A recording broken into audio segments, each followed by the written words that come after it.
Yang perlu kita ketahui bahwa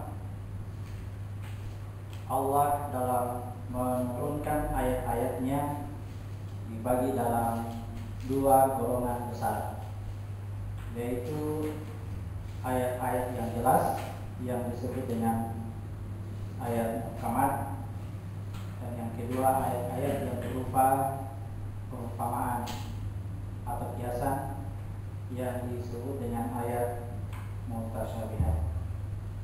Kita baca dulu surat 3 ayat 7.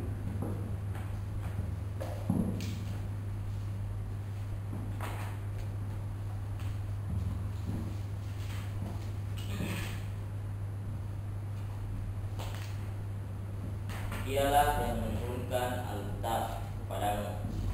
Di antara isinya ada ayat-ayat yang muhkamat, itulah pokok-pokok isi Al-Quran, dan yang lain ayat-ayat mutasyabihat. Adapun orang-orang yang dalam hatinya condong kepada kesesatan, maka mereka mengikuti sebagian ayat-ayat yang mutasyabihat untuk menimbulkan fitnah dan untuk mencari-cari takwilnya, padahal tidak ada yang mengetahui takwilnya melainkan Allah.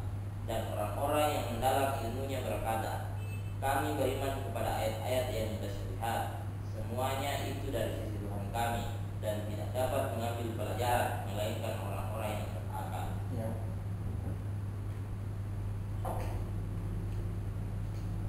Ayat muhkamat adalah ayat-ayat yang jelas maknanya. Jadi kata jelas maknanya itu relatif bagi kita. Relatif bagi kita dalam artian boleh jadi apa yang kita lihat atau yang kita baca ini mengandung makna yang sudah jelas, tapi ternyata juga merupakan ayat mutasyabihat, ayat perumpamaan. Jadi kata jelas itu hanya bagi orang-orang yang berilmu atau orang-orang yang mengetahuinya. Demikian juga dengan ayat mutasyabihat yang samar-samar, yang berbentuk perumpamaan atau kiasan. Orang-orang yang di dalam hatinya condong kepada kesesatan menjadikan ayat ini untuk menimbulkan fitnah. Jadi mencari-cari kelemahan Al-Quran, begitu ketemu dengan ayat mutasyabihat, maka dia akan menemukan sekian ribu kelemahannya Al-Quran. Begitu juga kalau mencari-cari takwilnya, Allah katakan yang mengetahui takwilnya hanyalah Allah. Artinya apa yang kita ketahui tentang ayat mutasyabihat jangan dibuat sebagai sebuah kesimpulan,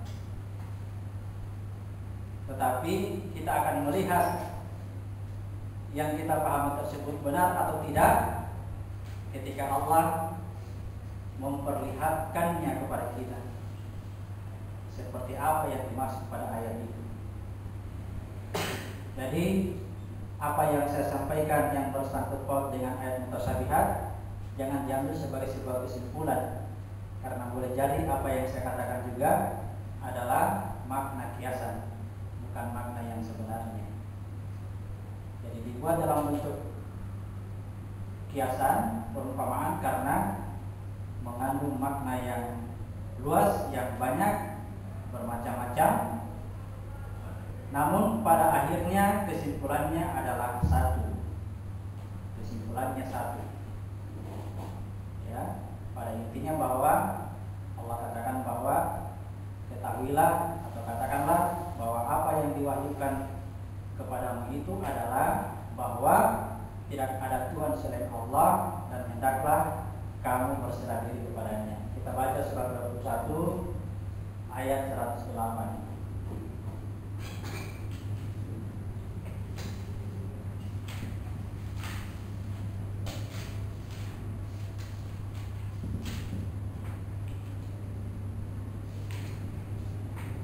Katakanlah, sesungguhnya yang diwahyukan kepadaku adalah bahwasanya Tuhanmu adalah Tuhan yang esa, maka hendaklah kamu berserah diri kepadanya.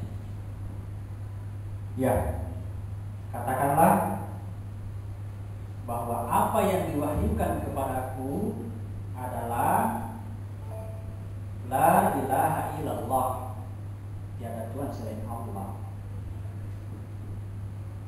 Tuhan itu satu. Kemudian hendaklah kamu berserah diri.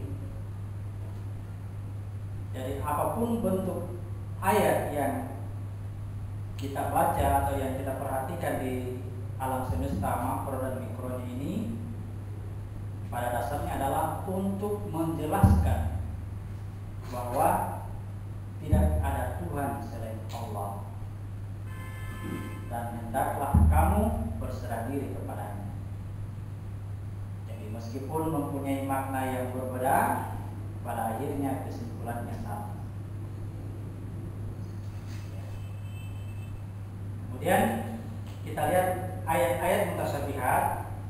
Ya, tadi dikatakan orang-orang yang dalam hatinya condong kepada kesesatan, mereka mengambil ayat mutasyabihat untuk dijadikan fitnah dan untuk mencari-cari takwil. Tidak ada yang mengetahui takwilnya kecuali Allah. Tetapi dikatakan warasikhuna fil ilmi, orang-orang yang mendalam ilmunya, mereka yang mendalam ilmunya, mereka mengatakan kami beriman kepada ayat-ayat mutasyabihat. Bagaimana ini aplikasinya seseorang yang mengatakan saya beriman kepada ayat mutasyabihat? Cukupkah dengan sebuah ucapan saya beriman kepada ayat mutasyabihat? Saya pikir yang tidak berpengetahuan pun akan mengatakan hal yang sama. Ya. Jangan sampai dibilang tidak beriman, ya saya juga akan katakan saya juga beriman kepada ayat mutasyabihat. Begitu ditanyakan tentang ayat mutasyabihat, ya wallahu alam, ya hanya Allah yang mengetahuinya. Betul. Apakah seperti itu? Ya. Mereka beriman kepada ayat mutasyabihat karena mereka mengetahui tentang makna dari ayat-ayat itu. Mereka tahu maknanya. Kemudian pengetahuan tentang makna itu tidak diaplikasikan dengan sebuah ucapan bahwa saya beriman kepada ayat mutasyabihat, melainkan teraplikasi dalam bentuk perbuatan, bukan hanya ucapan, melainkan perbuatan.